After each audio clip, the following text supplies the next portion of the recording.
보통 어린이들이 이제 성인에 비해서 유독 충치가 많이 생기긴 합니다. 부모님들이 뭐 꼭 이제 치료를 해야 되는지, 어차피 유치는 빠지는 치아인데 빼면 되는 게 아닌지 이런 거에 대해서 많이 궁금해 하시는데요. 특히 예전에는 특별히 치과에 뭐 자주 간다기보다는 뭐 흔들리면 빼고 이렇게 하면서 연구치를 교환하는 경우도 많았기 때문에 굳이 그 유치를 또 치료해야 되는지, 연구치가 더 중요한 게 아닌지 이런 거에 대해서 많이 질문을 하십니다. 그래서 오늘은 유치 치료를 꼭 해야 되는 이유에 대해서 한번 설명을 해드리도록 하겠습니다. 네, 가장 먼저 얘기해 볼 것은 왜 유치가 이렇게 잘 썩는지, 아이들이 더 충치가 잘 생기는 이유에 대해서 한번 얘기해 보도록 하겠습니다. 일단 첫 번째 이유는 구조적인 차이 때문입니다. 연구치와 유치가 둘 다 치아긴 하지만 실제 구조적인 차이가 좀 있는데요. 예전부터 우리 치아의 구조에 대해서 이제 말씀드린 적이 있는데, 치아의 가장 최외층인 이제 범랑질, 그 껍질층이 유치는 연구치에 비해 절반도 안 되는 수준이기 때문에 충치 발생도 잘 되지만 진행이 굉장히 빠른 편입니다. 두 번째로는 간식 섭취인데요. 아무래도 아이들이 성인에 비해서 간식 섭취 빈도라든지 양이 많기 때문에 간식의 뭐 종류에 따라서 뭐 충치가 잘 생기는 그런 성분이 있을 수도 있지만, 치아가 음식에 노출되는 시간, 그 빈도가 더 많다고 생각하시면 됩니다. 이제 마지막으로는 관리 자체가 힘들다는 그런 측면이 있는데요. 아무래도 본인의 의지에 따라서 양치를 잘하는 친구가 그렇게 많지 않기 때문에 아무래도 충치가 잘 발생할 수 있습니다. 네, 그럼 두 번째로 어차피 빠질 치아인데 치료를 해야 되는지, 이 질문에 대한 답은 반은 맞고 반은 틀리다고 할 수 있습니다.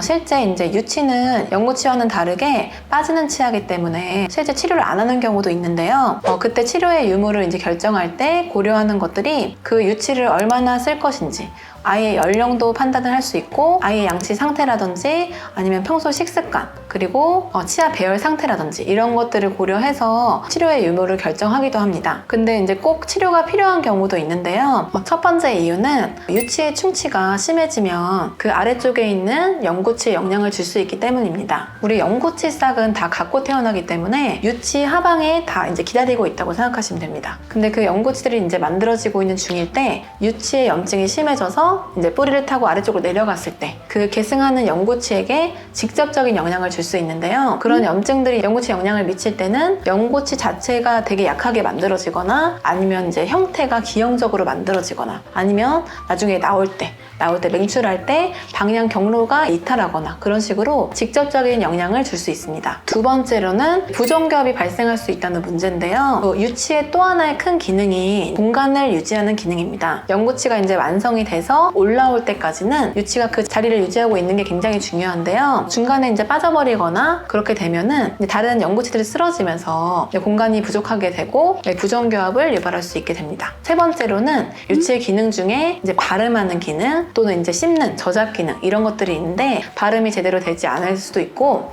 또 하나 이제 저작 기능이 잘 제대로 되지 않으면 밥 먹는 게 점점 힘들어지고 이제 영양 불균형, 성장 저하까지 일어날 수 있습니다. 네 번째로는 심리사회적인 문제인데요. 아무래도 이제 충치가 많은 친구들이 이제 미소 같은 게 좀 어색한 경우도 있고, 이제 입안에 충치가 많다 보면 밥 먹는 것도 힘들고 이제 구취도 심하기 때문에 동료들 간에 이제 위축된다든지 그런 이제 심리사회적인 문제가 발생하는 경우도 있습니다. 이런 것들이 이제 어우러지면서 어린 시기, 그 유치가 있는 시기에만 문제를 일으키는 게 아니라 성장 후에도 이제 성인에까지 미칠 수 있기 때문에 유치 치료는 필요한 경우에는 꼭 하는 게 좋다고 할 수 있습니다.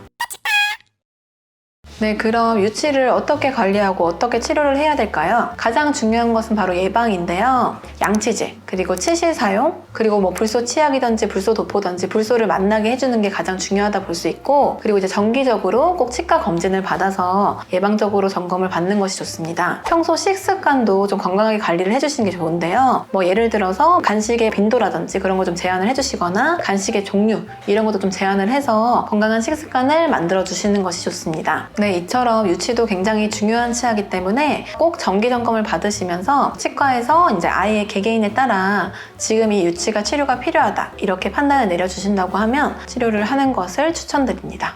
감사합니다.